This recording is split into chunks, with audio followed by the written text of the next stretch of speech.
Okay, so good afternoon, everyone. I now welcome you to the first lesson in our fourth quarter in basic calculus. But now we will be focusing more on the concept about integral calculus. Who among you already have heard of the word integral calculus? Tingin nga, raise of hand please if you already have heard the word integral calculus. Yan. Okay, there are only 2 learners who already have heard the integral calculus. Okay. So, actually there are two types, parang dalawang version ng calculus. Actually, marami yan. Pero itong dalawang to, they are very much related. Okay? And you are already familiar with the first one. The first one was actually our lesson last school year. And this is differential calculus. From the word itself, differential, differentiation, the derivatives. In here, we learned something about the derivatives. This was our lesson last third quarter, the derivatives. Ayan, derivatives, yung focus ng differential calculus. And actually, if you are familiar with the differentiation, the other term for derivatives, then it's really coming from the concept of the differential calculus. And so, here comes naman a new branch of calculus, which is called the integral calculus. And when we say integral calculus, what we do here is we do the reverse of the derivatives, or some sources call it the anti-differentiation.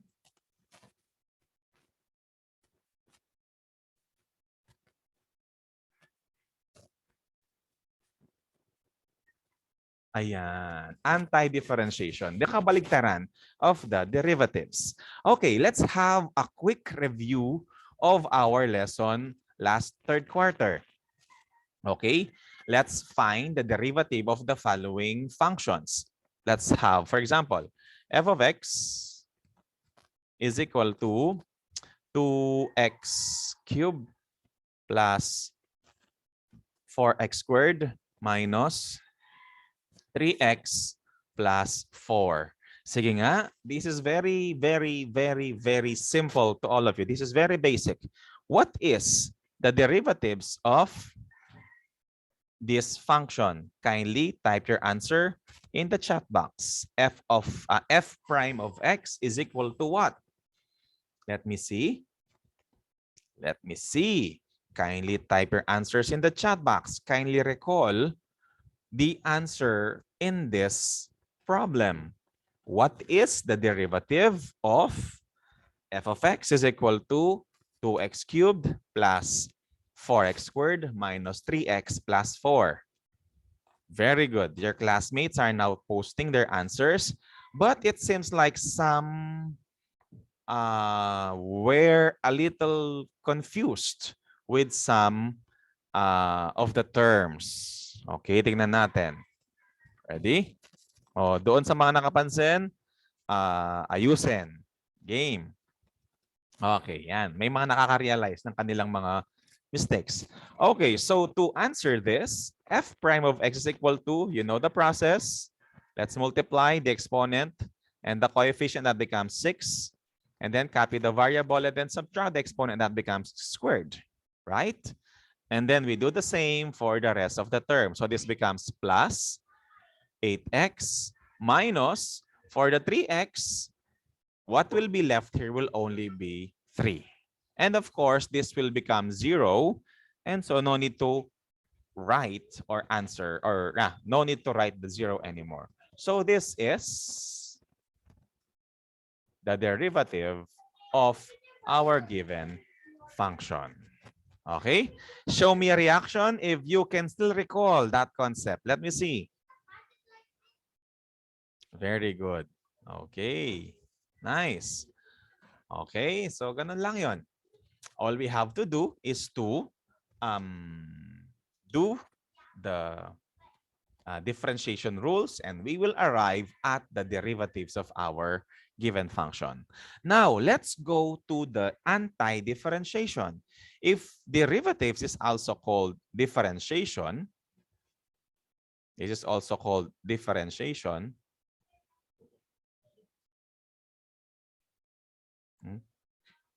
Wait lang. Sorry ha. Bagong version, nag-update kasi itong whiteboard ko, Microsoft Whiteboard. Medyo hindi ko gusto yung bagong version niya.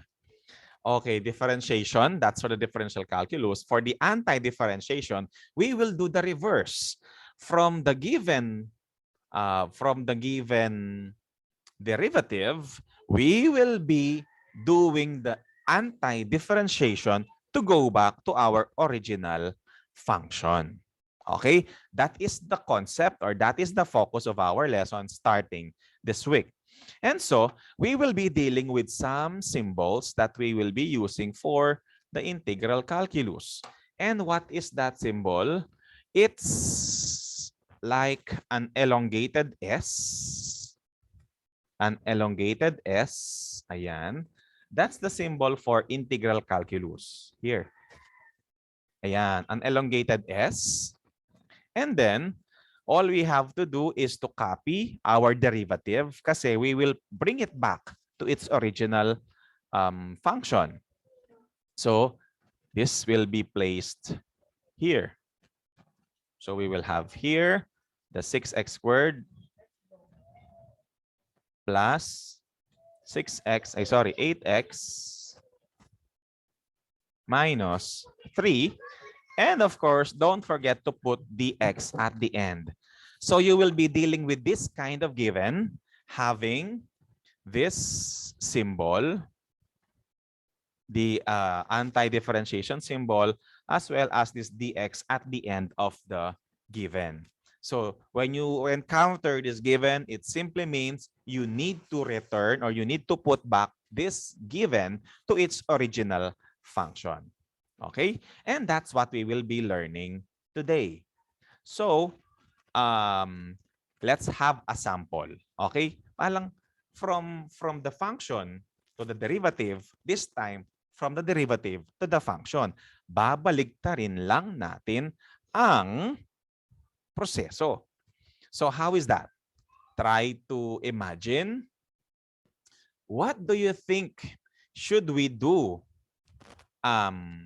with 6 and 2 for us to put it back to 2x cubed? Sige nga. What do you think should we do with 6x squared to put it back to the original given, which is 2x cubed? Sige nga.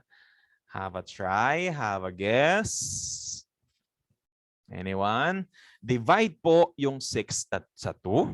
Okay, let's try to divide it. Okay, let's try to divide it. 6 divided by 2. O nga naman, kasi dito, we multiplied it. So to get the reverse, we need to divide it. So 6 divided by 2, the answer is? The answer is? The answer is what? What will we do? The answer is? Okay. And so, anyone? Think mathematically, how can we put back the 6x squared to 2x cubed? Sige nga. Try to make an educated guess. Merong naisip. Very good. See? This is what we see. This is what we mean when we do educated guess, when we analyze. Kasi we find ways on how to make our solution faster. Okay. One of your classmates said, LJ said, what if, sir, +1 muna sa 2 bago i-divide? So, let us have first, nga naman, kasi we divided, after multiplying, we subtracted 1 from 3. So therefore, we need to add 1 here, plus 1 to, and then whatever will be the answer, divide it by 6. Beautiful. Let's have a try. So 2 plus 1, this will become x cubed. Okay? And then whatever is your exponent, divide it by 6. 6 divide by your new exponent. So 6 divided by 3, the answer is 2. Wow, beautiful. We got back the 2x cubed. Very good for that, LJ. Si Bryant naman, he is proposing another process. Bring down 2, then divide by, then 6 divided by 2 is equal to 3. And that will be the new exponent. That's also correct. That's also correct. I-bring down muna yung 2, this, and then 6 divided by 2, automatic naman ito. 6 divided by 2, it will become 3. So that will be the new exponent. And then 3 divided by 6, the answer will be, 6 divided by 3, the answer will be 2.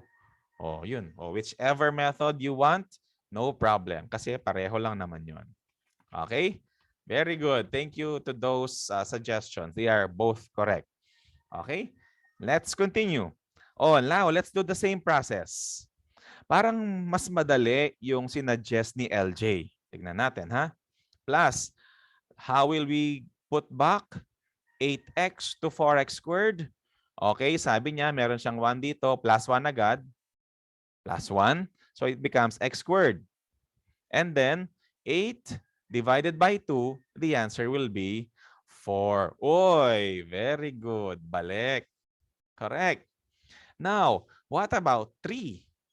In the 3, since wala siyang kasama, automatic na yung 1 na i-add natin will be assigned to the exponent of the variable. So this will be, kasi mag-end ito sa, this is actually negative 3x raised to 0 talaga yan. And x raised to 0 is just 1, so it becomes negative 3 na lang. So the plus 1 will be put here, plus 1. So that will become, minus x. No need to write 1 kasi automatic na yon. And then 3 divided by 1, it's also 3. So we have 3x. Got it? Very good. And finally, what about the 4? There is no more here. Wala na siyang kasamang number. But remember, in the derivatives, whatever is the constant, a fraction man yan, square root man yan, ano ba? Decimal man yan, or kaya naman, constant na may symbol man yan, like pi, o kaya e, they are all, iba yon. Automatically, they become 0 kasi they are constants. Now, in here, since we cannot identify really what is the constant that was removed, we will make it automatically right plus c at the end of our equation or of our given, our answer, which means this symbolizes any constant that may be substituted to our given or to our answer. Okay? And so we just have to put f of x to our equation, and this becomes our anti-differentiation process. Show me a reaction if you were able to get the concept behind integral calculus or the anti-differentiation. Let me see. Show me a reaction, please. Ayan. Thank you. So, ganun lang siya. Actually, this is just easy. And now, mukha siyang medyo nakakalito kasi the formulas were not yet presented to us. But what's important is you know the reason why it's called anti-differentiation. And now we will be learning the integral calculus. Okay? Let's now start, shall we? Okay. So let's continue. So to officially start, we will do it step by step. These are just actually easy. And all the things that we will be doing here will be indefinite integral. Indefinite integral because we don't know yet the definite value of the given integral. So hindi mo natin alam. So basta parang naka-formula style pa lang siya, kaya naka-equation type, that is considered indefinite integral. Okay? Don't worry, as the weeks pass by, we will learn definite integral. Okay? And let's just be familiar with some concepts here. Please focus here. This is the symbol for the integral calculus or anti-differentiation. This is called integral sign. F is called the integrand, meaning that is our function. Our long function a while ago is called the integrand. Okay? And the term dx is the variable of integration. Okay? Always remember, laging mayroong dx sa dulo, which means that is the variable for integration. Okay? Which means dahil dx siya, we are integrating, or the variables that we are using here is dx. Okay? Thank you. And let's now start with this. These are just very easy. The constant rule. Oh, we just did it a while ago. For the constant rule, okay. In here, katulad ng ginawa natin kanina, we just add or we just put the x together with the constant that we have here. For example, the integral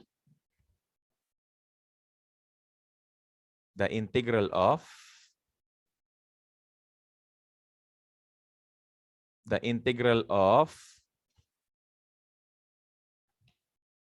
sorry. I'm not yet so familiar yet with the interface of this new update. Medyo hindi ko feel. For example, the integral of 3 dx. Integral sign, variable for integral, for the variable for, ano sa tawag doon? Variable of integration. And this is our integrand. Again, the integral sign, the variable for integration, and then the integrand. Ayan. Some constants still put like that, but actually it's not necessary if it's constant. So the answer here is very simple. Whatever will be your what do you call that? Whatever will be your constant, you just have to put x. So this will become 3x, and don't forget to write plus c because there should be a constant after this. Okay? And that constant could be 0. It could be 0 or it could be any number. So this is the answer for this. Got it? One more. Let's make it difficult. The integral of 1/2 dx. So the answer here is whatever will be your constant, copy it, and then put an x, and don't forget to write plus c. And you're done. Let's make it even difficult. Let's have this. The integral of pi dx.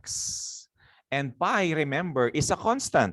What is the value of pi? Let me see if you remember. What is the value of pi? Type it in the chat box. to show that it is a constant. Hindi nagbabago ang kanyang value. Very good. It's 3.14. So it is considered a constant. So therefore, the answer here will be pi x plus c. And you're done. Got it? Now, let's make it even more difficult. The integral of 1,000 pi. Type the answer in the chat box, please. What is the answer? I forgot to write the dx. Ayan, 1,000 pi dx. What is the answer? Type it in the chat box. Type it in the chat box, please. Very good. Okay, what about the rest? If you cannot find a pi symbol, just write pi for the pi, the spelling of the pi. It's not PIE, huh? It's just PI. Okay, so the answer here will be very good. So that's 1,000 pi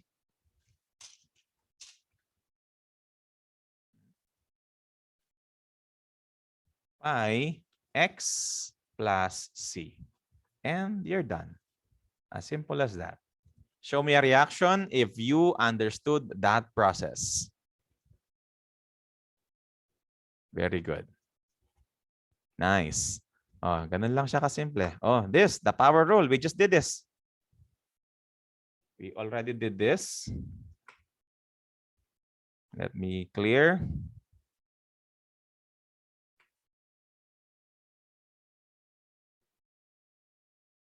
Okay, let's now have the power rule.